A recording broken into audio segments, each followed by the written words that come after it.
Hey guys, welcome back to Green Water Fish. Today I just want to touch up on a very popular question. And that is, do we go with bare bottom tank or a planted tank for your goldfish?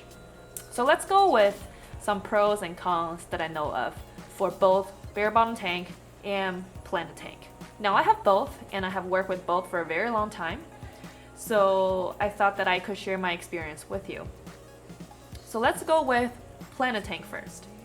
Now the pros of planted tank, as all of you guys know, is that it looks very pretty. It looks natural with live plants with different kinds of color. It just looks extra natural and extra pretty. Especially for goldfish, it feels more like a natural environment for them to be able to nibble on the plants a little bit and maybe siphon through or scavenge through the substrate as they're part of their natural behavior for looking for fruit throughout a day. Now, another benefit of having planted aquarium, especially with very heavily planted aquarium, is that it can help with your ammonia cycle substantially. As y'all know, ammonia, as one of the most toxic toxin, can be converted to nitrate and nitrite. And plants can actually use up decent amount of nitrate and nitrite as part of their nutrients, nitrogen nutrient that they need. So that's a plus, which means that plants can kind of buffer a little bit of that toxin level, depending on how heavily you want to plant that. Now, with planted tank, there is also a benefit of going with two different kinds of planted tank. The first one, which is the most common type, is the tank that has substrate or gravel or sand, whatever you call it, all over on the bottom. And you can actually check out my 150-gallon tank right here. This is a planted aquarium that I scaped a year ago.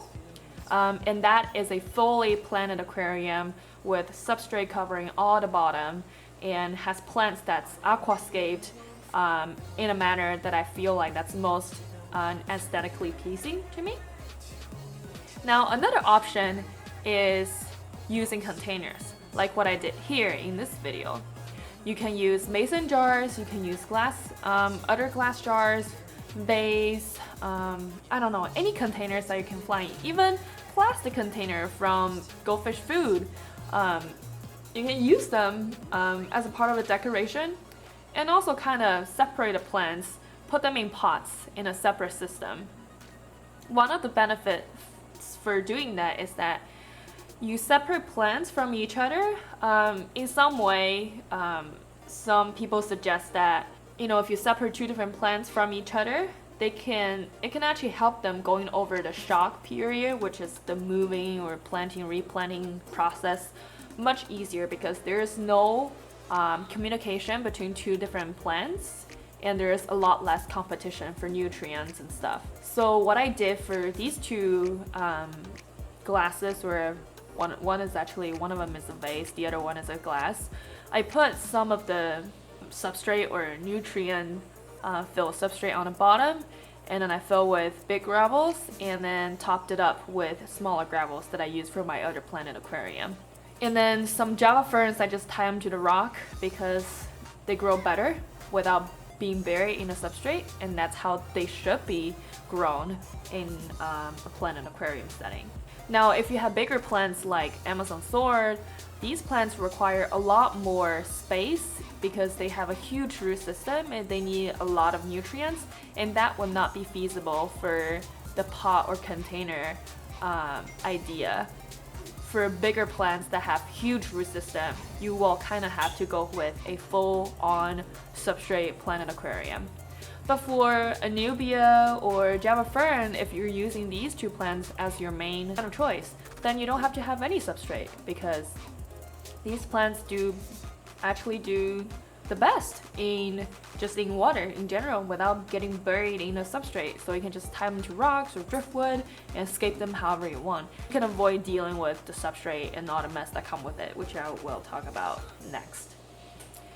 So with these in mind, let's talk about cons for planted aquarium for goldfish. the first or the biggest cons for that is that it can get quite expensive because you're dealing with live plants, and live plants does not just need water, it needs proper lighting, it needs nutrients, and in some circumstances it even needs carbon source for nutrient. For lighting, you can actually adjust that based on the plants that you choose. For low light planting like Java fern and Nubia, these plants do well in a low light setting. So for this aquarium, which is a 40-gallon tank, I have 20 watts of CFL bulbs on a tank, and that's enough for these plants because for the Java fern, it's on a lower level. It doesn't need that much lighting. It's a low light plant. It's okay. For the crypts, it's actually medium plants. But the way I dealt with it is that I elevated the plants quite a bit by using a high container, like this one right here. By doing this, I can actually elevate the plants a lot, enable the plants for using more lights. As the light goes through the water, the strength decreases substantially as the depth increase. So by elevating the plants, you can kind of work with the lighting needs for the plants. But if you're dealing with strong light, height light plants, which I don't expect that you need because most of these plants are extremely delicate and goldfish will definitely tear them apart. But there are exceptions definitely. These plants will require height light. Height light means that you will need at least 2 to 3 watts per gallon for these plants. And that is a lot of lighting. Unless you have a light fixture or a couple of planted plus LED strips, it'll be hard to meet these requirements. And for highlight plants, when you give the plants a lot of lights, they also tend to require a lot more carbon for nutrients. Now you can do DIY carbon dioxide, or you can use liquid carbon-based source like Excel. That should work.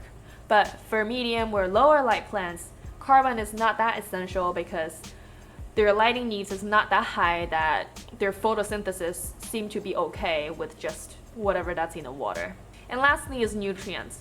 Now for sparingly planted tank, this is probably okay if you don't buy any plant food for your plants, but if you're doing a heavily planted tank, especially with plants that has a huge root system like Amazon sword, then you had to think about nutrients a lot because you had to have root taps that kind of supply sustained nutrients for the root, and you also have to have liquid nutrients so that the plants can absorb iron or whatever nutrients that they need from the water. So that all comes into play when you go with, plant a tank, and these things add up together can get quite expensive. And the second thing for plant a tank, which is the biggest drawback for me, is the maintenance. With planted tanks, you'll have to do a lot of trimming, a lot of cleaning. With highlights or just higher in general lights than non-planted tank, there will be a lot more algae growth compared to other tanks. So you had to scrub and clean the tanks a lot more often. And another thing that you had to deal with is the substrate. Well, if you only use Java fern or Nubia and that's tied to driftwoods or rocks, you don't have to deal with that. But if you use a full-on substrate, you had to siphon through the substrate every time you do water change because goldfish is a poop machine and they poop quite a bit compared to typical tropical tetrafish. And you will not really help with decreasing the bioload if you do not siphon out all of these junk. So that is very essential to do. And another thing about a substrate is that especially if you use the substrate only in containers like this tank, when the goldfish kind of siphon through, scavenge for their food on a substrate, and they take in the substrate and they spit it out. But they don't usually spit out on the same spot. They usually spit out somewhere else. And then you end up with a bunch of substrate on outside of the container on the tank. And it just becomes an eyesore. And every time you change water, you had to collect the substrate and then pour them back into the container. And if you have done that before, you know it's very annoying and it's very hard to pick up all the substrate from a piece of glass and put them back into a container that's floated in the water. So these are just some of the problems that I had to deal with for Planet Tank, but for what it's worth for the look, I think it's worth it. So this is a bare bottom tank, and my Sakura Ryukins are going crazy because they think they're sexually matured and ready to mate, but I don't think they are, because I think they're just doing some teenager plays and there's no big or real actions. But anyways, let's talk about the bare bottom tanks. Now the pros for bare bottom tank is that it's extremely cheap because you don't have to do anything for it. It's just a tank and filtration system and you're done. And if you're too bored of the emptiness, you can put in some plastic plants, which requires almost no maintenance work. Every now and then, if you see that there's a thick film on the plastic tank, you can just take the plastic plant out and just rub it off, rinse it, and then put it back in. And there are a lot of options out there for plastic plants. And you can go with any colors you like, any scapes you like. One thing that you had to be careful is that when you choose decorative pieces, make sure it's not sharp in any edges, because when goldfish dash around or when they're mating, like what they're doing today, they might injure themselves and render them very susceptible for infections. And the second pros for that is that extremely easy to maintain. As I talked about, there's nothing that you need to worry about, especially if you have a really great filtration system like this Aqua Clear. There's almost nothing on the bottom of the tank, so you don't even need to siphon the tank when you do a water change. All you need to do is to scrub the tank every now and then for any algae that grow on the tank, which is very slow growing and rare because the lighting for this tank, well, depending on your lighting, but usually for my bare bottom tanks, my lightings are a lot weaker than a Planet tank and the algae doesn't grow that fast or at all, so that's always easy to do. And lastly is the look of it. Some people like it, some people don't like it, but I feel like there's always a place for bare bottom tank just because it looks so clean and sleek, and sometimes it just showcases the fish a lot better because fish is the only thing in the tank and that's your focus point, and it looks very minimalistic and some people really like it. The cons of bare bottom tank, of course, is probably just the look of it. I can't think of any other cons for bare bottom tank besides it might look boring to some people. Some people may say that it might be less stimulating for the goldfish because there's nothing for them to play around or quote unquote play. There's no substrate for them to scavenge throughout the day. But I mean, to me, I don't feel like there's any difference for them if they have substrate or not to deal with during the day. I don't see them growing faster or slower if they have substrate or not. I don't see them getting sicker more often or die more often if they have substrate or not. So I don't think that's an essential problem for the bare bottom tank. So to me, this is actually a perfect setup for people who just want to start a tank real fast, either as a quarantine tank or just as a decorative piece that showcases the goldfish. And actually you can do a lot with this bare bottom tank with the lighting because you can choose different LED strips for different coloration, red or blue or whatever you choose, that can actually showcase the goldfish color a lot better. That's my opinion on bare bottom tanks.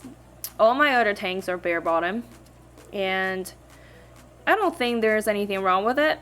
The only reason I choose to go with Planet Tank is that I just need a change of look and I am happy that I did it. But if you don't have too much time dealing with fish and you only want fish to be the focus point of the aquarium, then I would strongly advocate for a bare bottom tank. So this is the end of the video. I hope you guys enjoyed this video and I hope that this actually answers some of your questions. Let me know if you have any other questions or any comments. Feel free to post them below. And I'll see you guys next time. Bye! And they are still very busy. I wonder when they're gonna give me some babies. Probably not anytime soon because they've been chasing around for a while, but I have not seen a single egg that dropped off. Anyways, alright, see you guys later. Bye.